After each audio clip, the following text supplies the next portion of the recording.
Hello दोस्तों, रश्मि बाइटी stories में आपका स्वागत है। निशा और अंकित दोनों एक ही गांव में आस पड़ोस में रहते थे। दोनों बचपन में एक साथ खेलते, स्कूल जाते। दोनों के परिवार के आपस में प्यार बहुत था, जैसे मानो दोनों एक ही घर के हों। इसीलिए मेला देखने जाना हो, रामलीला देखनी हो या कभी कभार सिनेमा जाना होता तो दोनों परिवार एक साथ जाते थे। निशा के परिवार में उसकी दादी को मिलाकर कुल 5 सदस्य थे। उसके पिताजी पेशे से एक टीचर थे और माँ गृहिणी थी। निशा की एक छोटी बहन थी, नीरू। बहुत ही संस्कारी परिवार था। दादी सुबह शाम भजन कीर्तन कर भगवान श्री कृष्ण का नाम जपती रहती। निशा की माँ हेमा एक कुशल गृहिणी होने के साथ साथ एक अच्छी माँ भी थी।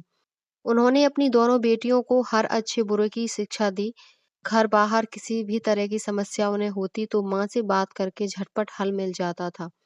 निशा ने 8th में ही तय कर लिया था कि उसे आईएएस ऑफिसर बनना है। पढ़ाई में वो बहुत इंटेलिजेंट थी। उसके परिवार में सबको उस पर भरोसा था कि वो अपना सपना जरूर पूरा करेगी। आंखों में ऑफिसर बनने का सपना पाले निशा बड़ी हो रही थी। मोहल्ले की सुंदर लड़की थी।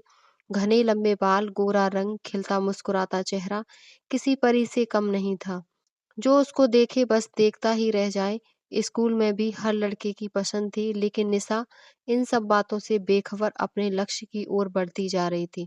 उसने 12th में पूरे शहर में टॉप करके अपने माँ बाप का नाम रोशन कर दिया। अब उसे आगे की पढ़ाई के लिए शहर से बाहर जाना था। एक बहुत ही अच्छे कॉलेज में उसका एडमिशन हो गया। बहुत सी हिदायतों के साथ उसे हॉस्टल दिलवाकर उसके मम्मी पापा निश्चिंत होकर घर वापस आ गए। घर वाले थोड़े निश्चिंत इसीलिए भी थे क्योंकि उनके पड़ोस का लड़का अंकित भी उसी कॉलेज में पढ़ता था, जो निशा से 1 साल सीनियर था। अंकित के परिवार में उसके मम्मी पापा और एक छोटी बहन अदिति थी। अंकित के पापा की शहर में कपड़ों की बहुत बड़ी और अच्छी दुकान थी। अंकित भी पढ़ाई में बहुत अच्छा था, उसे एमबीए करना था। इसीलिए उसने ग्रेजुएशन में बायो को चुना। वहीं दूसरी तरफ निशा नॉन मेडिकल की स्टूडेंट थी। दोनों का कॉलेज एक ही था। अंकित निशा के बचपन का दोस्त था, इसीलिए निशा दिन में एक बार उससे जरूर मिलती थी। कोई भी प्रॉब्लम होती वो अंकित को कह देती। कुछ महीना बीत गया, दोनों के बीच बहुत लगाव हो गया। ऐसे ही कॉलेज का 1 साल बीत गया। अब निशा नए माहौल में एडजस्ट हो चुकी थी। वो बहुत मेहनत कर रही थी। कॉलेज में उसकी अलग पहचान बन चुकी थी। इसके कई कारण थे। पहला, एक तो वो बहुत ही सुंदर थी। एक उसकी सादगी और उसकी इंटेलिजेंसी के तो सभी कायल थे। हर कोई उससे दोस्ती करना चाहता था। हर टीचर की वो चाहती थी। अपनी माँ को जब ये सब बताती तो माँ को बड़ी खुशी होती।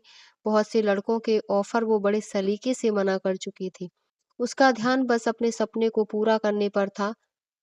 इसी तरह 1 साल बीत गया। उस दिन अंकित का कॉलेज में लास्ट दिन था। वो निशा से मिला और उसे अपने दिल की सारी बातें बड़ी सादगी से कह डाली।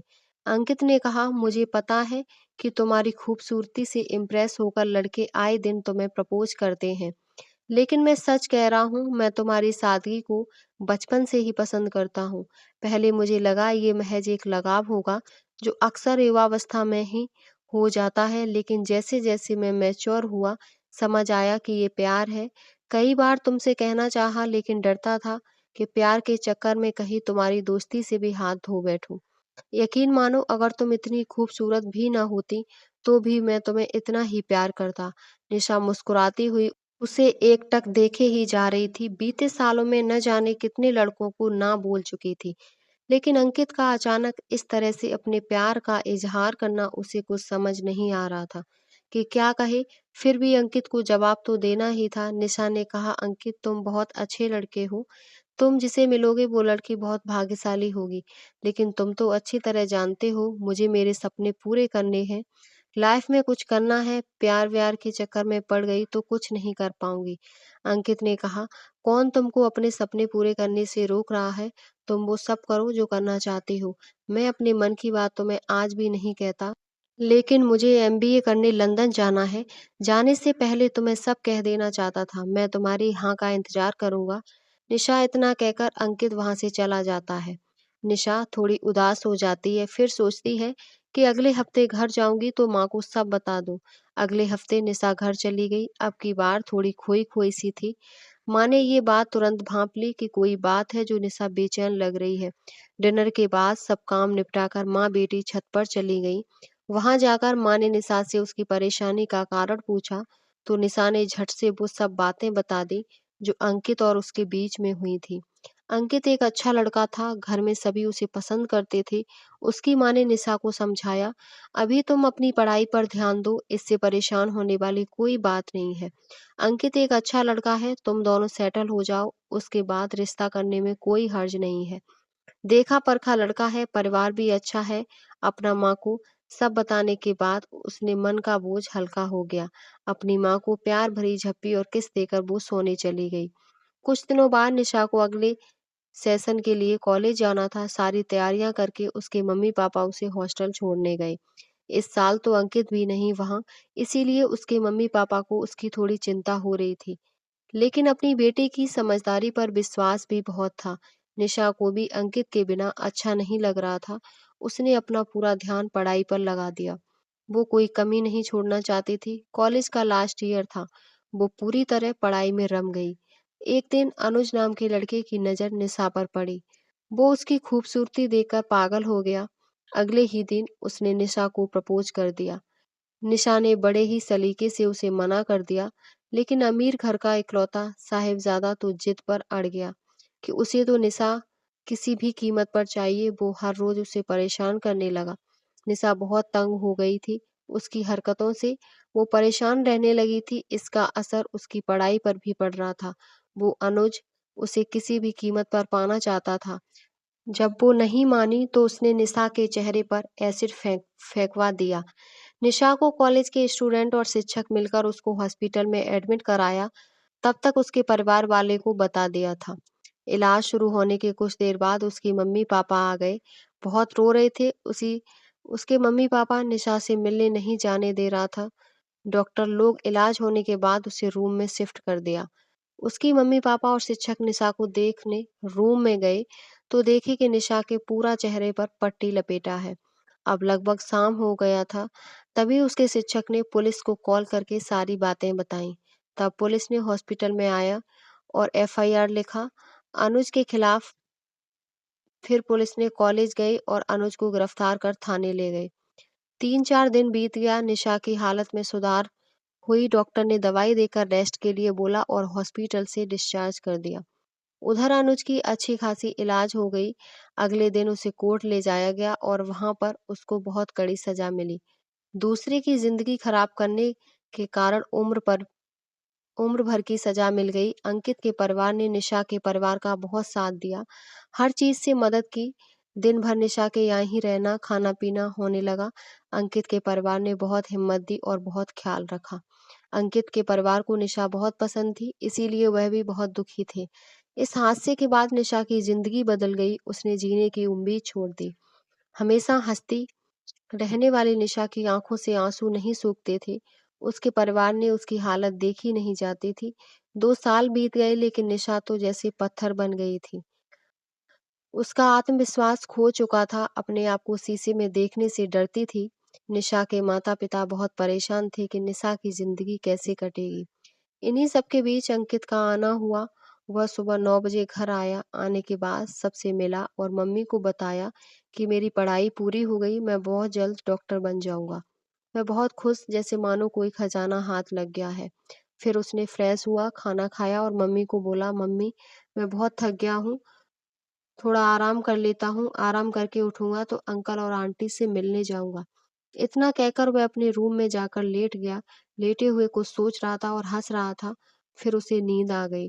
वह सो गया। उसकी मम्मी सोच रही थी अंकित अभी आया है, निशा के बारे में बताऊं या ना बताऊं। फिर अंकित को नहीं बताई। वह सोची अभी अंकित आया है, आते आते यह सब बताकर उसे परेशान नहीं करती हूँ।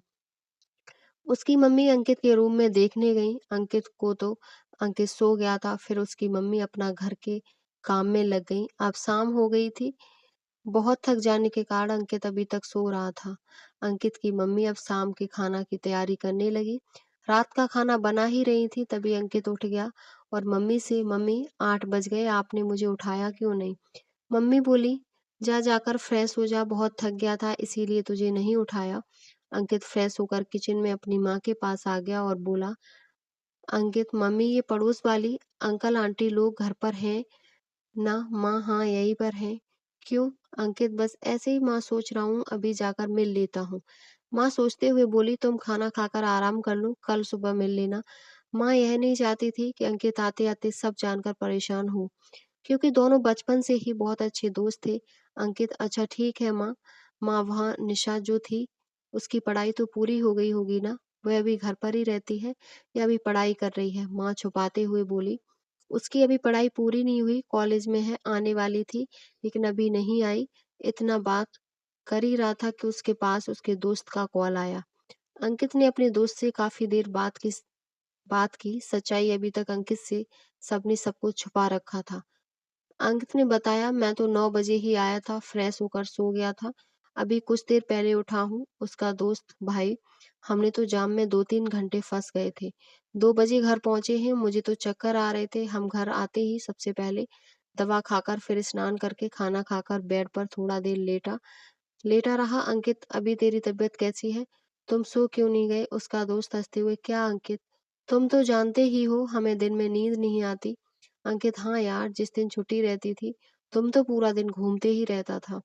चल ठीक है, रात हो गई, खाना पीना खाना, कल बात करते हैं। इतना बोलकर फोन काट दिया और सबने खाना खाने बैठ गए। खाना खाकर अंकित अपने रूम में चला गया। उधर निशा अपने घर में बात करते हुए सुन रही थी। अंकित आ गया। अंकित जानेगा तो पता नहीं वह कितना दुखी होगा, वह तो निशा से प्यार भी करता था। आज तो रात हो गई है, अब तो शायद नहीं आएगा, कल ही आएगा। क्या करूं, कुछ समझ ही नहीं आ रहा था। निशा यह सब सुनने के बाद बहुत रोने लगी और अपने बेड पर जाकर लेट गई और बहुत रोई। निशा अपने रूम का दरवाजा बंद कर ली। निशा की मम्मी उसे खाना खिलाने गईं तो वह दरवाजा खोल ही नहीं रही थी। बहुत देर बाद वह दरवाजा खोली। उसकी माँ उससे सीने से लगाकर चुप कराई और खाना खाया, लेकिन उसने थोड़ा ही खाना खाया। उसके बाद सो गई। अंकित अपने रूम में जाकर अपनी छोटी बहन अदिति को बुलाता है और वह सबके लिए कुछ न कुछ सामान लाया था वही दिखाता है। माँ के लिए साड़ी और कुछ सामान लाया था वही छोटी बहन को दिखाता है और बोलता है मम्मी को दिखाने के लिए। अदिति लेकर माँ को दिखाती है और माँ को ही देकर वह भैया के पास आ जाती है। माँ भी रूम में आ जाती हैं और बोलती हैं, बेटा सो जा, यह सब सुबह निकाल कर देखना। इतना बोलकर माँ चली जाती हैं। अदिति धीमी आवाज में बोलती है, भैया भैया माँ चली गई, दिखाओ ना क्या क्या लाए हो। अंकित ने अपना कुछ कपड़ा और सामान निकाल कर दिखाता है। अदिति देखती है, फिर धीमी आवाज में बोलती है, भैया मेरे लिए कुछ नहीं लाए हो? अदिति की आवाज बहुत मीठी थी। अंकित यह सुनते ही तुरंत बहन के लिए जो जो लाया था निकाल कर दे देता है, क्योंकि इतनी मीठी आवाज में बोली कि अंकित भावुक हो गया। छोटी बहन अदिति ने सब कुछ देख लिया, कुछ पहनकर ट्राई भी कर लिया और चुपके से बोलती है, भैया आप इसे रख दो, नहीं तो माँ बोलेगी कि अभी ही लेनी जरूरी थी। फिर कुछ सामान निकलता है और बताता है कि यह हम निशा के लिए लाए हैं, अपनी पसंद से देखो कैसा है। अदिति ने बताई कि बहुत सुंदर है भैया। अदिति भैया को बोलती है कि भैया आपको पता है निशा के बारे में? अंकित नहीं, क्यों, क्या हुआ? अदिति भैया अपना कान इधर दो, मैं बताती हूँ। अदिति अंकित के कान में बोलती है कि निशा का चेहरा किसी ने जला दिया है, उसका चेहरा पूरा खराब हो गया। अंकित और क्या हुआ है, अभी निशा कहाँ है? अदिति और कुछ नहीं, वह घर पर ही रहती है, बाहर नहीं निकलती है। इतना सुनने के बाद अंकित को लगा कि अदिति जैसे ही मजाक में बोल रही है। फिर अदिति बोली, भैया आप सो जाइए, अब मैं जा रही हूँ माँ के पास, नहीं तो डांटेंगी। इतना कहकर चली जाती है। लेकिन अंकित सोचता है अदिति तो ऐसे ही बात कभी भी मजाक में नहीं बोलती। वह बेड पर लेटे यही सब सोच रहा था। अंकित से रहा नहीं जाता और सोचता है माँ से पूछता हूँ क्या बात है। अंकित माँ के पास जाता है, माँ से सारी बात पूछता है। माँ बोलती है कुछ नहीं हुआ, अभी सो जाओ। अंकित अपने रूम में आ जाता है और लेट जाता है। उसके दिमाग में यही चलता है कि सच में ऐसा हुआ है या नहीं हुआ। उसे नींद आ जाती है। जब वह सुबह उठता है तब वह छोटी बहन अदिति को बुलाता है और पूछता है क्या निशा के साथ ऐसा हुआ? अदिति बोलती है हाँ भैया हमने खुद देखी है। अंकित बोलता है फिर माँ क्यों बोल रही थी कि अदिति कुछ नहीं हुआ? बोलती है पता नहीं भैया, आप निशा से जाकर मिल लो, पता हो जाएगा। अंकित माँ के पास जाता है और बोलता है, मैं निशा के घर से जाता हूँ, अंकल आंटी से मिलकर, और हाँ, माँ अदिति को भी साथ ले जा रहा हूँ। इतना बोलकर अंकित चला जाता है। अंकित आंटी और दादी से मिलता है। मिलने के बाद पूछता है, आंटी निशा कहाँ है? दिखाई नहीं दे रही है। निशा की माँ घबराते हुए बोलती है, निशा बाहर गई हुई है किसी काम से। अंकित बोलता है, नहीं, निशा यहीं पर है। तभी छुटकी बोल पड़ती है, भैया निशा उस कमरे में है। अंकित दरवाजे के पास जाकर खोलता है, लेकिन दरवाजा अंदर बंद रहता है। निशा की रोने की आवाज सुनाई पड़ती है। अंकित तुरंत घबरा जाता है और जोर जोर से दरवाजा पीटने लगता है, लेकिन निशा दरवाजा नहीं खोलती है। अब अंकित को विश्वास हो गया था कि उसके साथ ऐसा हुआ है। अंकित की आंखों से आंसू आने लगते हैं। निशा की माँ बोलती है दरवाजा खोलने के लिए, उसकी दादी भी बोलती हैं। फिर अंकित 3-4 बार बोलता है दरवाजा खोलने के लिए, तब निशा दरवाजा खोलती है। जब अंकित निशा की ऐसी हालत देखता है तो दंग रह जाता है। निशा की ऐसी दुर्गति देखकर वो अंदर तक हिल गया, दंग रह गया। उसने अपने आप को बड़ी मुश्किल से संभाला, बिल्कुल नॉर्मल और प्यार से पहले निशा को चुप कराता है, उसके साथ बहुत देर तक गले लगाकर रहता है और बातचीत करता है। अगले ही दिन अपने मम्मी पापा को अपने प्यार के बारे में बताता है और बोलता है, मुझे निशा से शादी करनी है। लेकिन उसके मम्मी पापा मना करते हैं, बोलते हैं, निशा को देखो कैसी हालत है, तुम मुझसे कैसे शादी करेगा? अंकित बोलता है, मुझे कुछ नहीं पता, निशा से ही शादी करूंगा। अगले दिन अंकित अपने मम्मी पापा के साथ निशा के साथ शादी का प्रस्ताव लेकर निशा के घर आ गया। निशा के परिवार वाले उनकी अच्छाई से अभिभूत हो गए। निशा ने अंकित से अकेले में बात करने की इच्छा जताई। निशा ने अंकित से कहा कि तुम क्यों अपनी जिंदगी बर्बाद कर रहे हो? तुम्हें तो एक से एक लड़की मिल जाएंगी। अंकित, तुम्हें मुझसे सहानुभूति है, तुम इसीलिए मुझसे शादी कर रहे हो ना? अंकित ने कहा, हाँ, मानता हूँ कि एक से बढ़कर एक लड़की मिल जाएंगी, लेकिन तुम हो। निशा, मैंने तुम्हें चाहा है, केवल तुम्हें। मैं तुम्हें आज भी उतना ही प्यार करता हूँ जितना पहले करता था, और तुमने जो सपना देखा था वो तुम अब भी पूरा कर सकती हो। मैं तुम्हारे साथ हूँ। निशा की आंखों से आंसू बहने लगे। वो अंकित के गले लगकर खूब रोई। रोते रोते कह रही थी, मैं दुनिया की सबसे खुशनसीब लड़की हूँ जो तुम जैसा हमसफर मिला। उस दिन दोनों की सगाई हुई और शादी का दिन तय हुआ। शादी होने में लगभग 1 महीना का समय था। अंकित ने निशा की माँ से बात की तो उसकी माँ ने बताया कि निशा 2 साल से घर में बैठे और लेटे हुए रोते रहती है। तब अंकित ने सोचा, क्यों ना कुछ दिन के लिए निशा को अपने साथ कहीं अलग घुमाने ले जाऊं, ताकि उसके मन शांत हो जाए। फिर अंकित, निशा, उसके साथ दोनों की बहनें घूमने गईं। निशा अंकित को देखकर मुस्कुराती, उसके आंख से आंसू निकल आते। तब अंकित उसके आंसू अपने हाथों से पोंछकर निशा को अपने सीने से लगा लेता है। लगभग बाहर निशा अंकित ने 15 दिन बिताए और निशा बहुत खुश थी।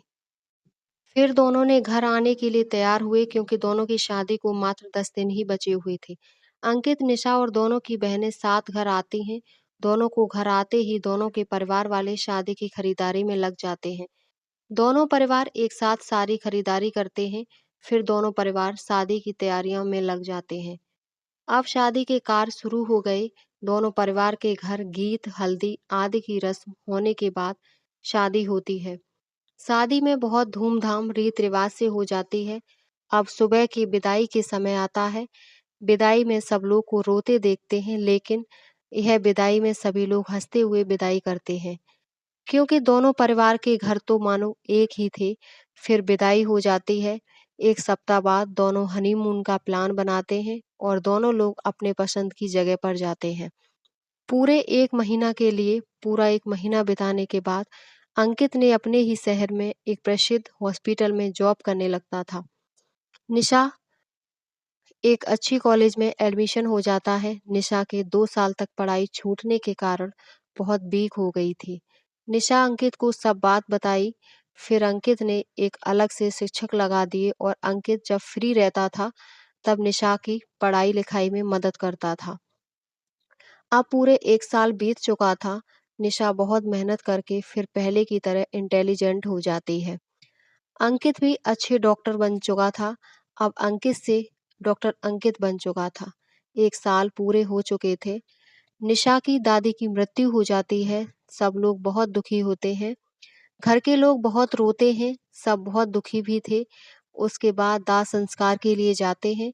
करीब 11 बजे रात को जाते दाह संस्कार के काम खत्म होने में 12-13 दिन बाद सारे कार्य खत्म हो जाते हैं। सभी लोग अपने-अपने काम में लग जाते हैं। निशा भी अपनी पढ़ाई पूरे मन और मेहनत से करने लगती है। अंकित, निशा एक दूसरे से बहुत प्यार करते हैं। घर पर एकदम दोस्त और प्रेमी-प्रेमिका की तरह रहते थे। दोनों आपस में हँसी मज़ाक करते रहते थे। इसी तरह चलता रहा और निशा की पढ़ाई भी पूरी हो गई। पढ़ाई पूरी करने के बाद निशा ने आईएएस का फॉर्म भरा, फिर एग्ज़ाम भी पास कर जाती है। लेकिन निशा सेलेक्ट नहीं हो पाती है। चेहरा जल जाने के कारण वह रोती है और दुखी होती है। वह शाम को अंकित आता है। आते ही निशा अंकित से लिपटकर बहुत रोती है और सारी बात बताती है। अंकित प्यार से निशा को समझाता है। अब निशा एक गृहिणी बन गई और अंकित अपना जॉब करने लगा। कुछ दिन बाद उसको एक लड़का हुआ। यही तो सच्चा प्रेम होता है, जो परिस्थितियां बदलने पर भी ना बदले, जो रंग रूप नहीं केवल मन देखे। सच्चा प्रेम जीवन भर साथ रहता है, कभी छोड़ता नहीं है। उम्मीद करती हूँ मेरी कहानी आपको पसंद आई होगी। अपना विचार कमेंट बॉक्स में ज़रूर बताएं और हमारे चैनल को सब्सक्राइब करें। धन्यवाद।